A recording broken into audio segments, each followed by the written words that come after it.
हरिः ओं श्रीगुरुभ्यो नमः परमगुरुभ्यो नमः श्रीमदानन्दतीर्थभगवत्पादाचार्यगुरुभ्यो नमः नरसिंहोऽखिलज्ञानमतध्वान्तदिवाकरः जयत्यमितसद्ज्ञानसुखशक्तिपयोनिधिः कल्याणाद्भुतगात्राय कामितार्थप्रदायिने श्रीमद्वेङ्कटनाथाय श्रीनिवासाय ते नमः। व्यासाय भवनाशाय श्रीशाय गुणराशरे हृद्याय शुद्धविद्याय मध्वाय च नमो नमः। नौमिन्याय सुधादिकर्जरमुनीन् श्रीपादराट्सन्मणीन् व्यासार्यान् विविधागमब्धिविहरान् श्रीवादिराजानपि वन्दे हंसवरान् रघूत्तमगुरून् वैदग्ध्यवारां निधीन् श्रीसत्यव्रतराघवेन्द्रमुनिपान् सद्बोधसध्यानपान् सत्याभिज्ञकराब्जोत्थान् पञ्चाशद्वर्षपूजकान् सत्यप्रमोदतीर्थार्यान् नौमिन्यार्यसुधारतान्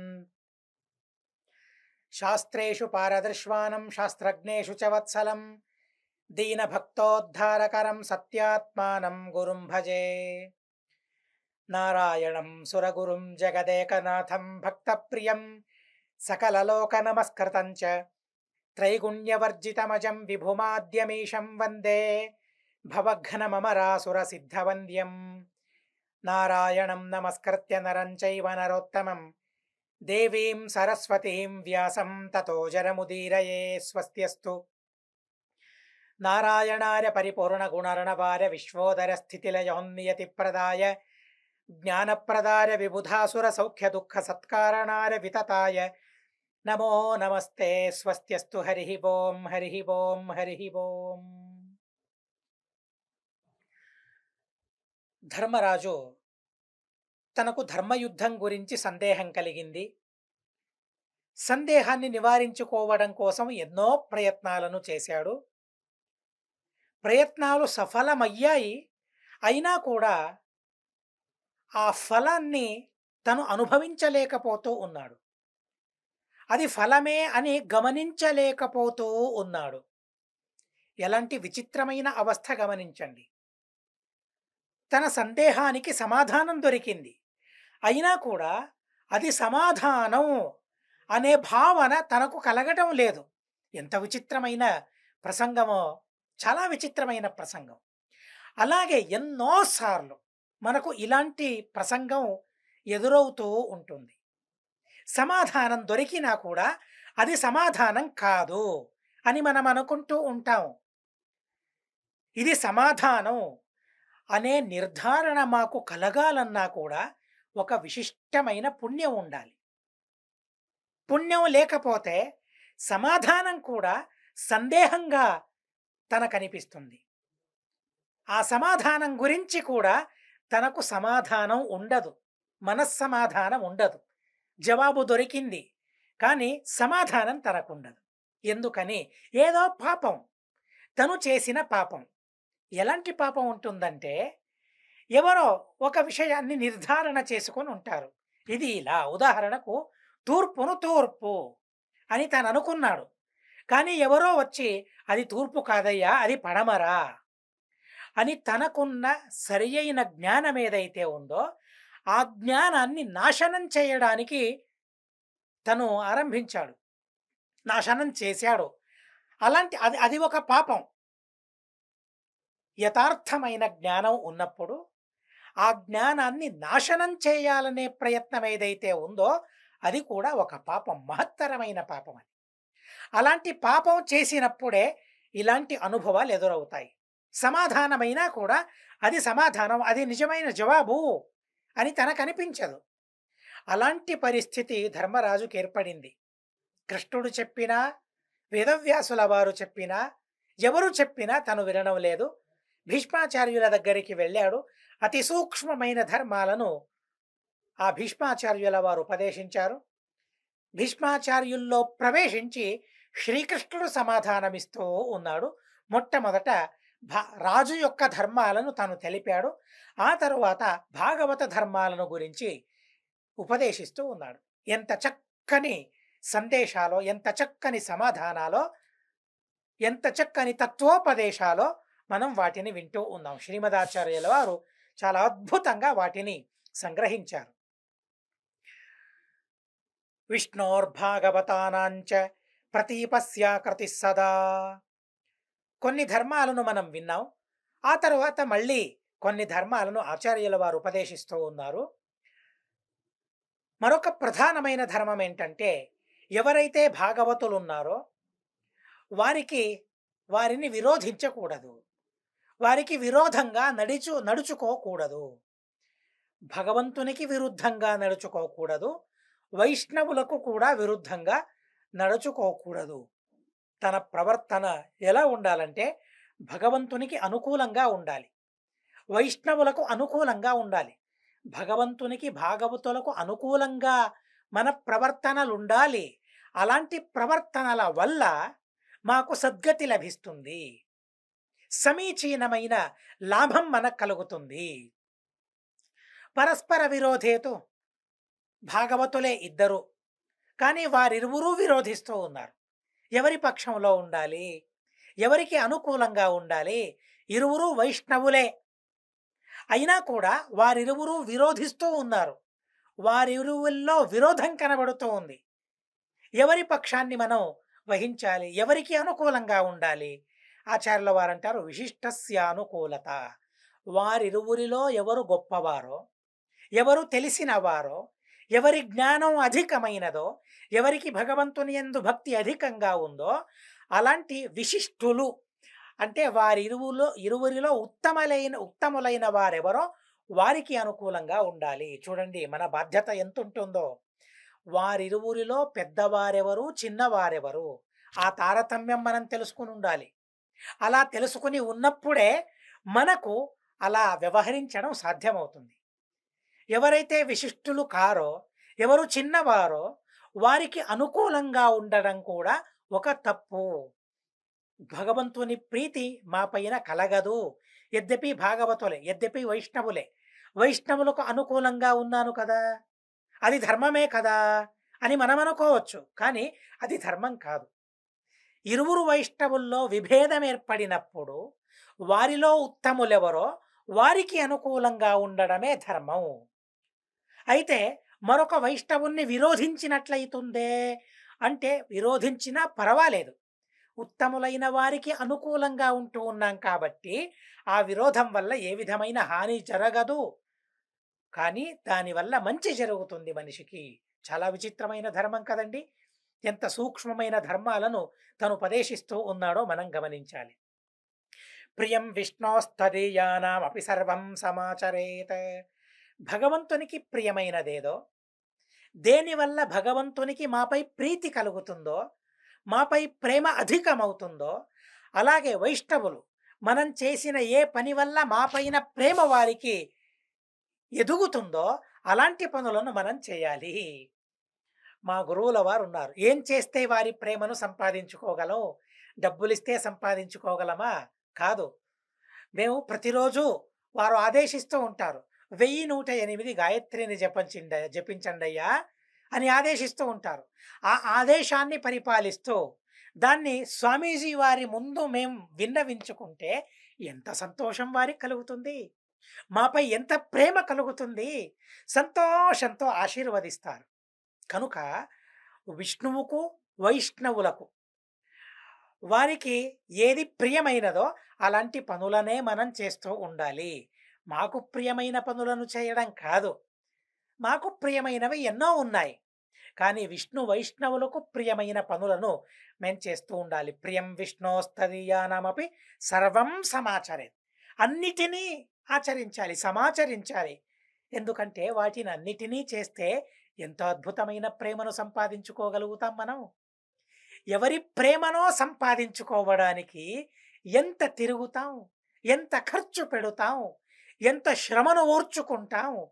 కానీ విష్ణువు యొక్క ప్రేమను పొందడానికి, వైష్ణవుల ప్రేమ పొందడానికి కష్టపడనవసరం ఉందా? లేదే. అతి సులభంగా, అతి సునాయాసంగా మనం ఆ ప్రేమను సంపాదించుకోగలం. ఆ ప్రేమనే మనం సంపాదించుకోవాలి. ధర్మమే, కానీ వైష్ణవులకు అప్రియమైనది. అదెందుకురా చేస్తావు అనే భావన వారిలో. ధర్మమైనా కూడా వైష్ణవులకు అప్రియమైన పని ఏదో ఆ పనిని వదులుకోవాలి. చూడండి ఎంత సూక్ష్మమైన ధర్మాలో. ధర్మమప్యప్రియం తేషాం నైవ కించిత్ సమాచరే. ధర్మమే కానీ గురువులకు అప్రియం, వైష్ణవులకు అప్రియం. దాన్నెందుకయ్యా చేస్తూ ఉన్నావు? అలాంటి పనిని అస్సలు చేయకూడదు. అస్సలు చేయకూడదు. ఇలాంటి ఒక పరిస్థితి వచ్చిందనుకోండి. తల్లి, తండ్రి ఎవరో ఒకరు ఏకాదశి ఉపవాసం ఎందుకయ్యా చేస్తావు? చెయ్యకు అన్నారనుకోండి. వారు చెప్పినట్లు చేయడమా? ఏకాదశి ఉపవాసం చెయ్యకు అనే చెప్పేవారు వైష్ణవులే కాదసలు. వారు ఏ ఉద్దేశంతో చెప్పారో మొట్టమొదట దాన్ని గమనించాలి. నా ఆరోగ్యం సరిగ్గా లేదు కనుక ఆరోగ్యం కోసం ఉపవాసం వద్దు అని అన్నారు ఓసారి, ఏదో ఒకప్పుడు. మా ఆరోగ్యాన్ని, మా పరిస్థితిని, మా శక్తి సామర్థ్యాలను గమనించి ఏకాదశి ఉపవాసం చేయడం నా వల్ల అస్సలు సాధ్యం కాదు. ఆ ఏకాదశి ఉపవాసం చేస్తే నా అనారోగ్యం మరింత పెరుగుతుంది, మరింత బాధ నాకు కలుగుతుంది. దాన్ని గమనించి ఎప్పుడో ఓసారి ఏకాదశి ఉపవాసం చెయ్యకు అని చెబితే వారి మాటను మనం వినాలి. ఎందుకంటే ఆరోగ్యం ప్రధానమైనది. శ్రీమదాచార్యుల వారు కూడా చెప్పారు, అనారోగ్యం ఉన్నప్పుడు ఉపవాసం చేయడం అస్సలు సాధ్యం కానప్పుడు కాస్త ఆహారాన్ని స్వీకరించడంలో తప్పు లేదు అని ఆచార్యుల వారు చెప్పారు. కనుక ఆచార్యుల వచనానికి అనుగుణంగా వారు చెప్పి ఉంటారు కనుక ఆ ప్రసంగాన్ని మనం గమనించాలి. ఆ వివేకం మనకుండాలి, ఆ జ్ఞానం మాకుండాలి. కానీ ఏ నిమిత్తము లేకుండా వారికి అప్రియం ఇదంతా ఈ పని చేయకు అని చెప్పినంత మాత్రాన వినాలి అని శ్రీమదాచార్యుల వారి అభిప్రాయం కాదు. ఆ వెనుక ముందు ఆలోచించాలి. ఎందుకని అలా చెబుతూ ఉన్నారు దాన్ని గమనించి వారికి ప్రియమైన దాన్ని, అది ధర్మమైన అప్రియమైనది ధర్మమైనా కూడా అలాంటి పనిని చేయకూడదు. సామ్యే విరోధే చ బహూన్ అనువర్తేత వైష్ణవాన్. మరో అత్యద్భుతమైన ధర్మాన్ని శ్రీమదాచార్యుల వారు ఇక్కడ చెబుతూ ఉన్నారు. సామ్యే విరోధేచ, రెండూ పక్షంలో సమానమైన విరోధం ఉంది. సామ్యే విరోధే, విరోధం సమానమైనది. అలాంటి సమానమైన విరోధం ఉన్నప్పుడు ఎవరిని అనుసరించాలి అంటే బహువైష్ణవులు ఎవరిని అనుసరిస్తూ ఉన్నారో వారిని అనుసరించాలి. ఇవన్నీ కూడా అందరికీ ఏతే సాధారణ ధర్మా జ్ఞేయ భాగవత ఇది, ఇవన్నీ కూడా భాగవత ధర్మాలు అని భాగవత ధర్మాలను సాధారణమైన అందరూ చేయాల్సిన భాగవత ధర్మాలను చెప్పారు. అంటే బ్రాహ్మణ, క్షత్రియ, వైశ్య, శూద్ర, బ్రహ్మచారి, గృహస్థ, వానప్రస్థ, యతి, స్త్రీ, పురుషులు అందరూ చేయాల్సిన ధర్మాలు ఇవి. కనుక భాగవత సాధారణ ధర్మాలను గురించి శ్రీమదాచార్యుల వారు చెప్పారు సంగ్రహంగా. తరువాత బ్రాహ్మణుల ధర్మం ఏంటి, విప్రధర్మం ఏంటి? తత్వ విజ్ఞాపనం ధర్మ, తత్వోపదేశం చేయడం ఏదైతే ఉందో ఇది బ్రాహ్మణుల ఆద్య కర్తవ్యం. తత్వోపదేశం చేయాలంటే ఆ తత్వం గురించి తెలుసుకుని ఉండాలి కదా. తెలుసుకోకుండా ఉపదేశం చేయడం ఏంటి? ఏదో ఒక విషయాన్ని చెప్పడం కాదు, తత్వోపదేశం తను చేయాలి. తత్వోపదేశం చేయాలంటే తత్వజ్ఞానాన్ని మొదట తను సంపాదించుకోవాలి. తత్వజ్ఞానాన్ని సంపాదించుకుని తత్వోపదేశం చేయాలి. ఇది బ్రాహ్మణుల ఆద్య కర్తవ్యం అన్నారు. ధర్మ విప్రస్యతు విశేషత, అతి విశిష్టమైన ధర్మం ఇది. నేను తెలుసుకున్న విషయాన్ని నా కొడుకులకో, నా భార్యకో, నాకన్నా చిన్నివారికో వారికి ఉపదేశిస్తూ చెబుతూ ఉండాలి. ఇలా చేయాలి, ఇది ధర్మం, ఇది తత్వం, ఇది శాస్త్రం, ఇది ప్రమేయం అని ఆ ప్రమేయాలను చెబుతూ ఉండాలి. రోజుకు ఓ 10 నిమిషాలైనా. ఎలా చెప్పే తాహతు నాకు లేదు అంటే చెప్పేందుకు తను ప్రయత్నం చేయాలి. చెప్పే స్థాయిని తను సంపాదించుకోవాలి. మొట్టమొదట భాష్యంగా చెప్పడం కాదు, లోపల మొదట చెప్పడం ప్రారంభించాలి. అలా ఉపదేశం చేయడం అతి ప్రధానమైనది. తత్వోపదేశాన్ని తను చేయాలి. శారీరదండ సంత్యాగ, శిక్షించకూడదు, ఎవరినీ కూడా శిక్షించకూడదు. కానీ ఎవరిని శిక్షించాలి? పుత్ర భార్యాదికాంధ్రతే, భార్యను శిక్షించడం బ్రాహ్మణుని కర్తవ్యం. బ్రాహ్మణుడైన భర్త యొక్క కర్తవ్యం. అలాగే కొడుకులను శిక్షించడం బ్రాహ్మణుని యొక్క కర్తవ్యం. ఎందుకని శిక్షించడం?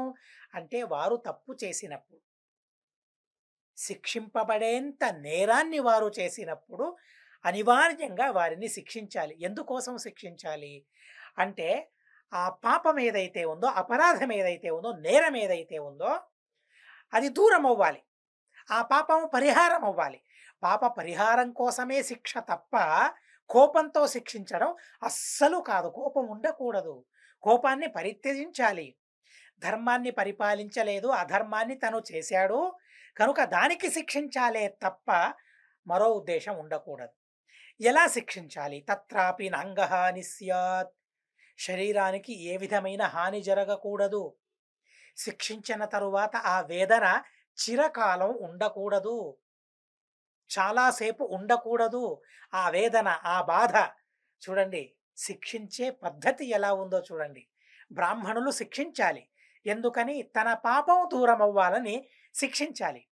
కానీ ఆ శిక్ష వల్ల కలిగిన బాధ చాలాసేపు ఉండకూడదు. కాస్తసేపు మాత్రమే అది ఉండాలి. అలా శిక్షించాలి. కనుక శిక్షించడం కూడా ఒక ధర్మమే. చూడండి భీష్మాచార్యుల వారి మాటలు. ఏ భీష్మాచార్యుల వారు సరిసుమారు 500 సంవత్సరాల వరకు అధ్యయనం చేశారో అలాంటి భీష్మాచార్యుల వారు చెబుతూ ఉన్నారు, తప్పు చేసినప్పుడు దండించడం ఇది ధర్మం. మనం చిన్నప్పుడు ఓ మాటను వినేవారం. మీకందరికి గుర్తుంటుంది, పెద్దలందరికీ గుర్తుంటుంది. కానీ ఇప్పటి వారికి ఆ మాటే గుర్తులేదు అసలు. చెడి ఛంఛం విద్యా ఘం ఘం అనే మాటను మనం విన్నామే. ఎవరికి తెలుసు ఈ మాట ఇప్పుడు? అలా శిక్షిస్తే, అలా దండిస్తే తల్లిదండ్రులం మనమే కోపగించుకుంటాం. ఏంటయ్యా కొట్టావట నా కొడుకుని అని మనం అంటాం. కానీ సరి అయిన కారణం ఉన్నప్పుడు దండించడం వల్ల తన ఉన్నతి జరుగుతుంది. దానివల్ల ఉన్నతి కలుగుతుంది. అధఃపతనం కలగదు. దానివల్ల చెడు కలగదు.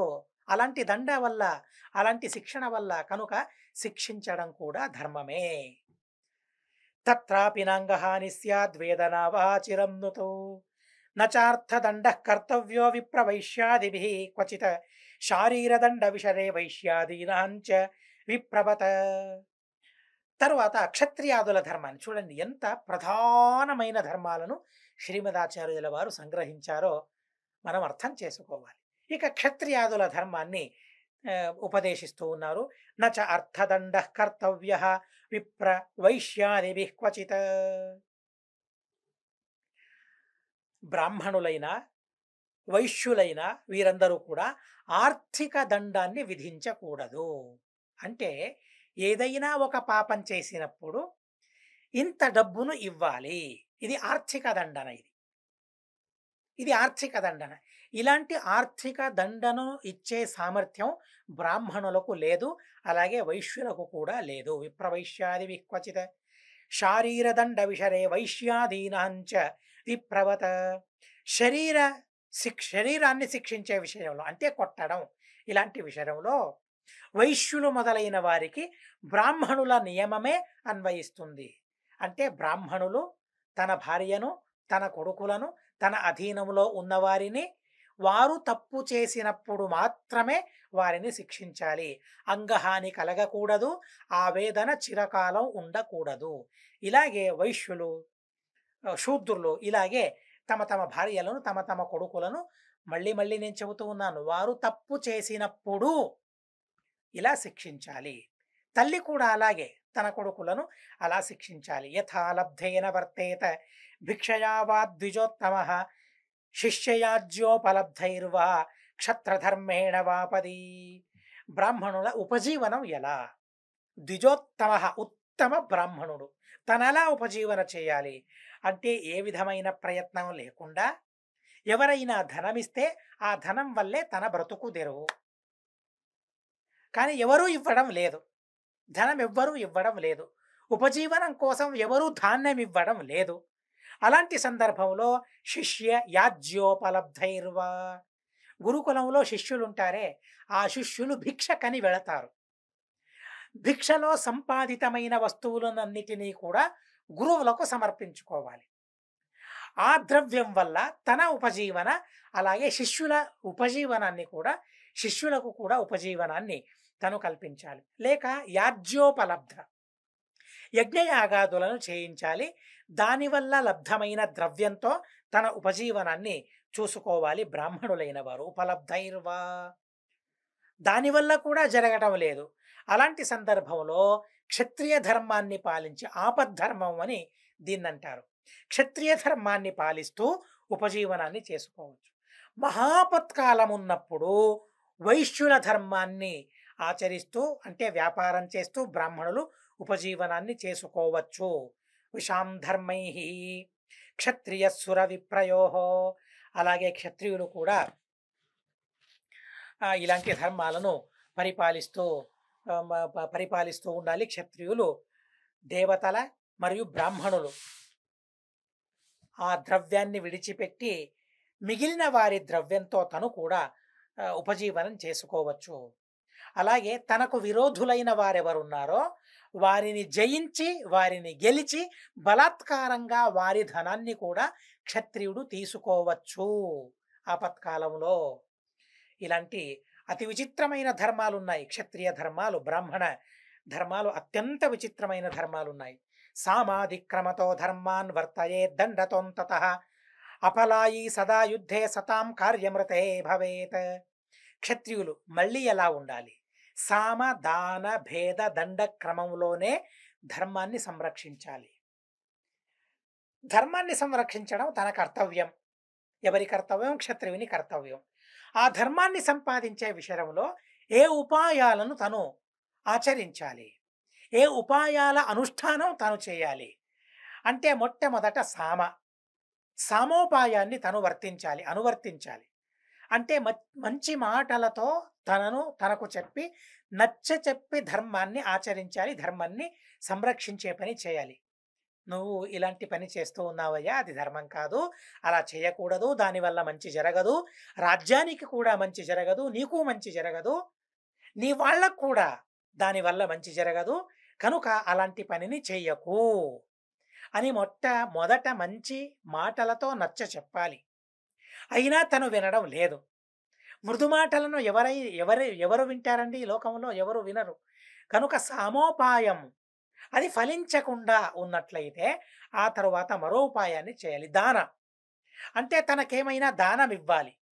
అలా సామ దాన భేద దండ ఇలా 4 ఉపాయాలతో ధర్మాన్ని సంరక్షించే ప్రయత్నాన్ని తను చేయాలి. చివరికి సామంతో సాధ్యం కాలేదు, భేదంతో సాధ్యం కాలేదు, దానంతో సాధ్యం కాలేదు, అలాంటప్పుడు మాత్రమే దండోపాయాన్ని తను అనుష్ఠానం చేయాలే తప్ప ఎవరైనా, బ్రాహ్మణులైనా క్షత్రియులైనా ఎవరైనా, బ్రాహ్మణులు శిక్షించాలి అని నేను చెప్పాను. మొట్టమొదట మంచి మాటతో చెప్పాలి, చెప్పాలి, మొదటే శిక్షించడం కాదు. అలా 4 ఉపాయాలను అనుష్ఠానం చేసి ధర్మాన్ని సంరక్షించాలి క్షత్రియులైన వారు.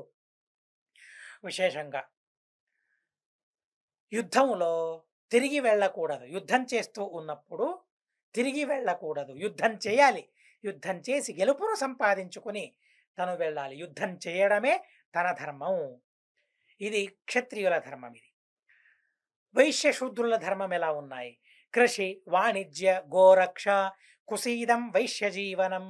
వ్యవసాయం చేయాలి, వ్యాపారం చేయాలి, గోమాతలను సంరక్షించాలి, వడ్డీ వ్యవహారం చేయాలి. ఇవన్నీ కూడా వైశ్యుల వృత్తులు. ఇవన్నీ కూడా కనుక వారు ఇలాంటి వృత్తితో ఉపజీవనం చేసుకోవాలి. ఇదంతా ధర్మమే వారికి, వైశ్యులకు. శూద్రులు ఎలాంటి ధర్మాన్ని పాలించాలి? బ్రాహ్మణ, క్షత్రియ, వైశ్య వీరిని సేవించడమే వారి ముఖ్య కర్తవ్యం. ఇలాంటి పనులేవీ లేవు. వారిని సేవిస్తూ వారి ద్వారా ఉపజీవనాన్ని సంపాదించుకోవాలి. ఎందుకని అంటే వారికి వైదిక ధర్మాలలో వారికి అధికారం ఉంది, వైదిక కర్మలలో కూడా వారికి అధికారం ఉంది. శూద్రులకు వైదిక కర్మాలలో అధికారం లేదు. కానీ ఆ వేదోక్త ఫలాలను తను సంపాదించుకోవాలి. చాలా గొప్ప ధర్మాలు ఇవన్నీ కూడా, చాలా గొప్ప ధర్మాలు. ఆలోచించిన వారికి ఆనందం కలుగుతుంది. ఇలాంటి ధర్మాలను పరిపాలించే సచ్చూద్రులు ఇప్పటికీ కూడా కోకొల్లలు ఎందరో ఉన్నారు. నాకు తెలిసిన వారే ఎందరో ఉన్నారు. మీకు తెలిసిన వారు కూడా ఎందరో ఉన్నారు. ఇలా గోరక్షణ చేస్తూ, వ్యాపారం చేస్తూ, కృషి చేస్తూ, వడ్డీ వ్యాపారం చేస్తూ, ధర్మంగా ఉన్న వాళ్ళెందరో ఉన్నారు వైశ్యులు. అలాగే శూద్రులు కూడా సేవ చేస్తూ ఉన్నవారు కూడా ఎందరో ఉన్నారు. సేవించడం అంటే అదేంటి చిన్న పనా? సేవ పైన ఎందుకని చిన్న చూపు? రాజులున్నారు ఎందుకోసమని? ప్రజల సేవే ప్రజలను సేవించడానికి కూడా. సేవించడానికే కదా! ప్రధానమంత్రి చెప్పిన ఒక మాట గుర్తుండే ఉంటుంది అందరికీ. నేను మీ సేవకుణ్ణి. అవును. తను సేవించాలి. అలాగే సేవించడం అనేది చాలా గొప్ప ధర్మం. అలాంటి ధర్మాన్ని పరిపాలించి వేదోక్తమైన ఫలితాలను తను పొందగలడు. అధికారం లేదు. ఫలం ఎలా సంపాదించుకోవడం? ఆ ఫలం బ్రాహ్మణులకేనా? ఆ ఫలం క్షత్రియ వైశ్యులకు మాత్రమే సంబంధించిందా? శూద్రునికి ఆ ఫలితాన్ని పొందే అర్హత లేదా? ఫలితాన్ని పొందకూడదా? అని ఆగ్రహంతో, ఆవేశంతో ఎందరో అంటూ ఉంటారు. కానీ ఆగ్రహించనవసరం లేదు. ఆవేశానికి అవసరం లేదు. అలా ధర్మాలున్నాయి. తను ఆ ధర్మాన్ని పరిపాలించలేకపోయినా కూడా ఆ ఫలితాన్ని తను పొందగలడు. ఎలా? అంటే ఎవరికైతే వేదాధికారం ఉందో, వేదోక్తమైన సత్కర్మలను ఆచరించే అధికారం ఉందో, వారిని సేవించడం ద్వారా ఆ ఫలితాన్ని తను పొందగలడు. నారదుని గాథను మీరు భాగవతంలో వినే ఉన్నారు మొట్టమొదట. ఈ సందర్భంలో నా ప్రార్థన మీ అందరికి కూడా, ఎవరు భాగవతాన్ని వినలేదో, ఆ భాగవతం ఇప్పటికీ కూడా ఆ అధ్యాత్మవాణి ఛానల్లో ఉంది. ఉత్తరాది మఠం ఛానల్లో ఉంది. భాగవతాన్ని వినండి. విన్నవారు కూడా మరోసారి వినండి ఆ భాగవతాన్ని. మళ్ళీ మళ్ళీ వినండి ఆ భాగవతాన్ని. మళ్ళీ మళ్ళీ ఆ భాగవతాన్ని వినాలి. అలాంటప్పుడే మనిషి మనసులో ఆ విధమైన మంచి భావనలు కలుగుతాయి. నారదుని కథను మీరు వినే ఉన్నారు. మరోసారి వినండి. ఎవరి సేవను చేశారు? ఎందుకని సేవించారు? ఆ సేవ వల్ల ఏం పొందారు వారసలు? ఎలాంటి ఫలితాన్ని వారు సంపాదించుకున్నారు? ప్రసిద్ధమైన గాథ కదా! కనుక ఇలాంటి ధర్మాలను ఆచరించడం వల్ల మాకు మేలు జరుగుతుందే తప్ప అసలు కీడు జరగదు. పరిచర్యైవ శూద్రస్య వృత్తిరన్యే స్వపూర్వవత వర్తేయుర్బ్రాహ్మణాద్యాశ్చ క్రమాత్ పూజ్యా హరిప్రియా హరిభక్తావనుచ్చస్తు వరుణోచ్చో నాతి పూజ్యతే. హరిభక్తులైన బ్రాహ్మణులు మొదలైన వారు వర్ణక్రమంగా పూజ్యులవుతారు. ఎవరికైతే ఉత్తమమైన హరిభక్తి లేదో అసలు తను బ్రాహ్మణుడైనా కూడా తనను ఆదరించనవసరం లేదు. ఆ బ్రాహ్మణ జాతిని ఆదరించడమే తప్ప ఆ వ్యక్తిని ఆదరించనవసరం లేదు. వరుణోచ్చో నాతి పూజ్యతే. తను ధర్మాన్ని పరిపాలించడం లేదు. తను హరిభక్తుడు కాదు. హరిభక్తావనుచ్చస్తు వరుణోచ్చో నాతి పూజ్యతే. అసలు హరిభక్తి లేనివాడు, హరిని ద్వేషించేవాడు, వారిని ఆదరించనవసరం లేదు. ఉదాసీనంగా ఉండాలి. వినా ప్రణామం పూజ్యస్తు వరణహీనో హరిప్రియ ఆదరస్తత్ర కర్తవ్యో యత్ర భక్తిర హరేర్వరా. తను శూద్రుడు, కానీ హరిభక్తి తనలో మెండుగా ఉంది. చాలా అద్భుతమైన హరిభక్తి తనలో ఉంది. తనను నమస్కరించకూడదు, కానీ గౌరవించాలి. ఎంత సూక్ష్మమైన ధర్మమో గమనించండి. ఎవరిని అగౌరవపరచకూడదు. ఎవరైనా ఎవరైనా వారిని అగౌరవపరచకూడదు. ఎవరైనా అంటే విష్ణుద్వేషి, ప్రజాద్వేషి, ధర్మద్వేషి ఉదాసీనం చేయాలి, గౌరవించకూడదు. కానీ ఎవరైతే హరిభక్తులో, విష్ణుభక్తులో, ధర్మభక్తులో, దేశభక్తులో వారిని గౌరవించుకొని తీరాలి. ఎవరిని అగౌరవపరచకూడదు. చాలా సూక్ష్మమైన ధర్మాలు ఇవన్నీ కూడా. ఎత్ర భక్తిర్ హరేర్వర జ్ఞాపనం క్షత్రియాణాంచ ధర్మో విప్రాభ్యనుజ్ఞయా తదభావేతు వైశ్యానాం శూద్రస్య పరమాపది. ఇప్పుడు చూడండి, బ్రాహ్మణుడు తత్వోపదేశం చేయాలి. కానీ తత్వోపదేశం చేయడానికి ఏదో ఒక ప్రదేశంలో బ్రాహ్మణులు లేరు. అలాంటి సందర్భంలో లేక ఆ బ్రాహ్మణునికి తత్వోపదేశం చేసే సామర్థ్యం లేదు. బ్రాహ్మణుడు ఉన్నాడు. కానీ తత్వోపదేశం చేసే స్తోమత తనకు లేదు. అలాంటి సందర్భంలో క్షత్రియులు తత్వోపదేశం చేయాలి. కానీ అలా తత్వోపదేశం చేస్తూ ఉన్నప్పుడు బ్రాహ్మణుని అనుమతిని తీసుకుని క్షత్రియుడు తత్వోపదేశం చేయాలి. క్షత్రియుడు లేనప్పుడు వైశ్యుడు, వారు లేనప్పుడు పరమాపత్ కాలంలో శూద్రుడు కూడా ఉపదేశం చేయాలి, తత్వోపదేశం చేయాలి. అలా తత్వోపదేశం చేసి ధర్మాన్ని పరిపాలించాలి. వరణేష్వగ్న వర్ణేష్వగ్నేష్వర్ణస్తు నజ్ఞాని స్యాత్ కథంచన ఇది శ్రుతేరవర్ణస్య జ్ఞాపన ప్రాప్తిరేవన. 4 వర్ణాల వారు ఉన్నారు. బ్రాహ్మణ, క్షత్రియ, వైశ్య, శూద్రులు ఉన్నారు.